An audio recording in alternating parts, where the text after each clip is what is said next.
muddo kadib waa markii ugu horeysay oo uu imaanaya magaalada Muqdisho hogaamiyaha guud ee culimada Ahlus Sunna wal Jameeca Macalin Maxamuud Sheekh Xasan Faarax kaas oo tan iyo markii looga adkaaday Galmudug isla markaasna dagaal looga saaray deegaanadii uu bari ku naaloon jiray maamulkooda waxa uu wixii intaa ka dambeeyay uu dibad joog ka ahaa siyaasadda iyo imaatinka Soomaaliyaba ha yeeshee Macalin Maxamuud oo si weyn looga garanayo gudaha Soomaaliya isla markaasina hogaamiyay aad u garanayaan dadka ku nool gobolada Galgaduud iyo Mudug oo haatan Galmudug la isku yiraahdo waxa uu toddobaadkan imaan doona magaalada Muqdisho isagoo dhameystiri doona wadahadal la sheegay inuu gabagaba ku dhow yahay oo muddooyinka dambe u socday Ahlus Sunna iyo dawladda madaxweyne Xasan Sheekh Maxamuud sida aan ku baahiyay bartamihii bishan warbixin aan uga hadlay wadahadal ka socda waxa Macalin Maxamuud Sheekh Xasan Faarax uu soo gabagabeeyay safar uu maalmaha dambe ku maray dalalka Qatar, Ethiopia iyo Kenya oo Afriisiinkiisa weyn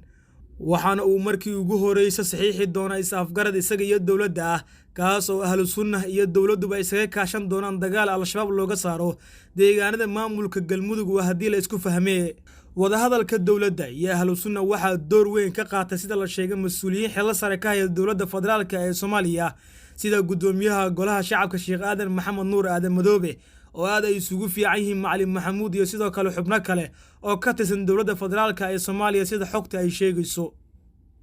sida loo badinayo dabayaaqada toddobaadkan gaar ahaan maalmaha Khamiista ama Jimcaha midood ayaa la tilmaamayaa in magaalada Muqdisho uu imaan doono Macalin Maxamuud waana muddo kadib markii ugu horeysay uu imaanaya caasimadda Soomaaliya ee Muqdisho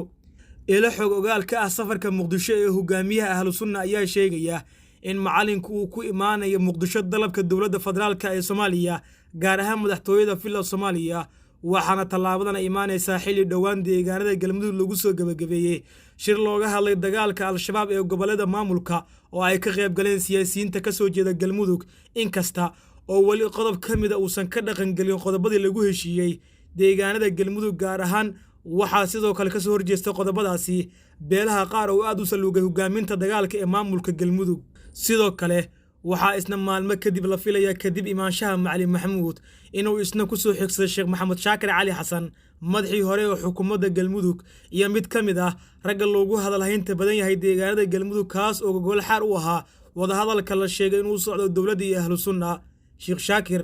ayaa hore wareysi u bixiyay ku sheegay in wadahadal uu socdo dawladda federaalka iyo Ahlus Sunna kaas oo looga arinsanaya dagaalka al-shabaab ee guud ahaan dalka ka socda si ay Ahlus Sunna uga qayb galaan Macalin Maxamuud iyo Sheekh Maxamed Shaakir waxay wadub dhaxaad u hayeen dagaal in ka badan 10 sano ka hor magaalooyinka Gurceel iyo Dhuusamareeb looga saaray al-shabaab oo waqtigan awoodoodu sida ay tahay ay ka xoog badneed barigaas waana mid keentay in xilligan door laga siiyay dagaalka al-shabaab ee waqtigan dalka ka socda sida ay taariikhdu sheegayso Ahlus Sunna ayaa noqotay maamulkii ama kooxdii ugu horeysay ee u bareertay dagaalka al-shabaab waxaana si buuxda wali gacanta dawladda ugu jira deegaanadii ay ka xoreeyeen 10 sano ka hor al-shabaab ee Dhuusamareeb iyo Gurceel oo haatan Dhuusamareeb waa caasimadda Galmudug